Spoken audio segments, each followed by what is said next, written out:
हामी मेहनत गरेर आफ्नो स्तर उठाउन सक्दैनौँ। अङ्कमा खेलबाड गर्नुपर्छ, नम्बरमा खेलबाड गर्नुपर्छ र अङ्कमा खेलबाड होइन, नम्बरमा खेलबाड होइन। विद्यार्थीहरूले मेहनत गरेर यो नतिजा ल्याएका छन्। म सबैलाई ढुक्क हुन आग्रह गर्न चाहन्छु। शिक्षकहरूले मेहनत गरेर यो नतिजा ल्याउने अवस्थामा पुर्याएका छन्। त्यसकारण यस नतिजालाई, विद्यार्थीको मेहनतलाई अपमान नगर्न म आग्रह गर्न चाहन्छु। 48 नपुगेको ठाउँबाट 62% पुगेको छ।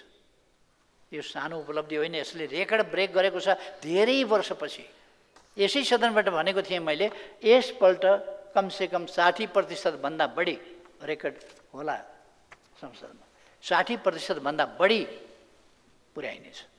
नयाँ पिँढीलाई असफल भयौ, फेल भयौ, तिमी लद्दु भन्ने खालको, तिमी असफल भयौ, तिमी योग्य छैनौ, तिमी लद्दु छौ, तिमी पढ्न सक्दैनौ, तिमी ट्यालेन्ट छैनौ, यस प्रकारका आरोपित गरेर फेल गराउने जुन परिपाटी छ यसलाई अन्त्य गर्नुपर्दछ। विद्यार्थी फेल नहुने, नगराइने परिपाटी स्थापना गर्नुपर्दछ। आगामी वर्ष योभन्दा माथिको नतिजा ल्याउने हाम्रो प्रयास हुनेछ र 65 देखि 70% कमसेकम आगामी वर्ष हामी पुर्याउँछौँ भन्ने मैले उद्देश्य राखेको छु। खुसीको कुरा हो, हिजो एसइईको यस वर्ष एसइईको परीक्षाको नतिजा प्रकाशित भएको छ र एसइईको नतिजामा 14%ले गत वर्षको भन्दा वृद्धि भएको छ। गत वर्षको भन्दा मात्रै होइन, धेरै वर्ष यता एसइईको नतिजामा उल्लेख्य वृद्धि भएको यो एउटा खुसीको अवसर हो। यस अवसरमा म एसइई परीक्षामा राम्रो नम्बरका साथ उत्तीर्ण हुने वा उत्तीर्ण हुने सबै विद्यार्थी भाइ बहिनीहरूलाई हार्दिक बधाई भन्न चाहन्छु र उहाँहरूको उज्जवल भविष्यका लागि धेरै धेरै शुभकामना भन्न चाहन्छु। मेहनतका साथ अध्ययन गरेर आफ्नो परिश्रमलाई सफलतामा पुर्याउने र देशको रेकर्डलाई पनि माथि नकारात्मकबाट सकारात्मकतिर 48% भन्दा कमको अवस्थाबाट 61.81% को नतिजा पुर्याउन मेहनत गर्ने विद्यार्थी भाइ बहिनीहरूलाई विशेष धन्यवाद भन्न चाहन्छु।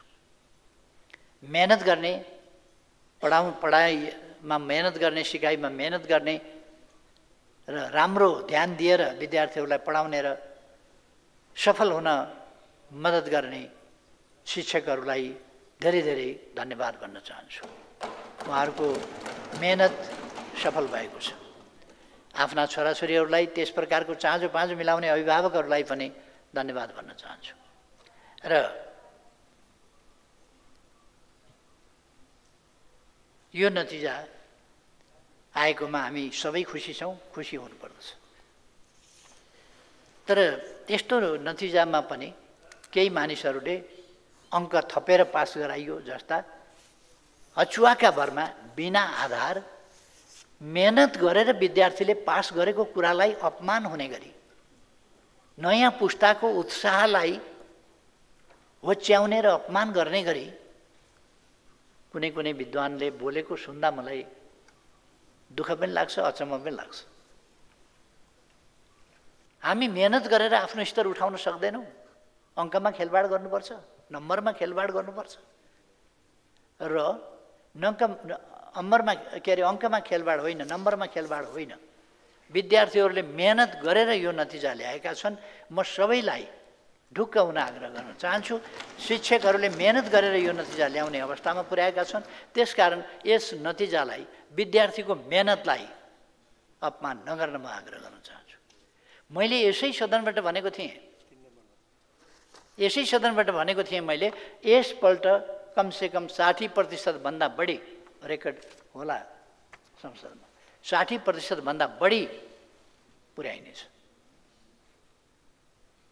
मैले पहिले भनेको थिएँ 70% सम्म पनि पुर्याउने सम्भावना हुन्छ यदि सबैको सहयोग भयो भने। तर अब विभिन्न दृष्टिकोणका मानिसहरू छन्, सहयोग असहयोगको कुरा पनि त्यस्तै हो। मैले आफैले केही युवा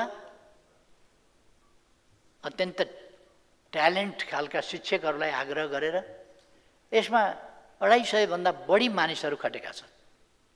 मेन्टरको रूपमा खटेका छन् र शिक्षकका रूपमा खटेका छन्। धेरै कम्प्युटरहरू, ल्यापटपहरू र मोबाइलहरूको प्रयोग गरिएको छ। दूरसञ्चारले 4G सेवा नभएका ठाउँमा दूरसञ्चारले इन्टरनेट सेवा पुर्याइदिएर विद्यार्थीहरूलाई मोबाइल चल्ने गरी र अनलाइन कक्षा जो हामीले निःशुल्क रूपमा व्यक्तिगत रूपमा मैले आग्रह गरेर 1.5 लाख विद्यार्थीहरूलाई निःशुल्क अनलाइन पढाइएको छ र मैले भनेको थिएँ कि यस कुराले सकारात्मक प्रभाव पार्छ नै। त्यसलाई पनि म धन्यवाद भन्न चाहन्छु। सबै जो युवा विद्यार्थीहरूले, युवा शिक्षकहरूले, युवा टेक्निसियनहरूले यस काममा योगदान पुर्याउनु भएको छ, म धन्यवाद भन्न चाहन्छु। राम्रो कामको प्रशंसा गर्न सक्नुपर्दछ हामीले। राम्रो नतिजालाई स्वीकार्न र खुसी हुन सक्नुपर्दछ हामीले र राम्रो नतिजातर्फ एक ठाउँमा मात्रै होइन, सम्पूर्ण ठाउँमा राम्रो नतिजातर्फ हामी अग्रसर हुनुपर्दछ। आगामी वर्ष योभन्दा माथिको नतिजा ल्याउने हाम्रो प्रयास हुनेछ र 65 देखि 70% कमसेकम आगामी वर्ष हामी पुर्याउँछौँ भन्ने मैले उद्देश्य राखेको छु। मैले 65-70% पुर्याउन सकिन्छ कि भनेको 62% मात्रै पुग्यो।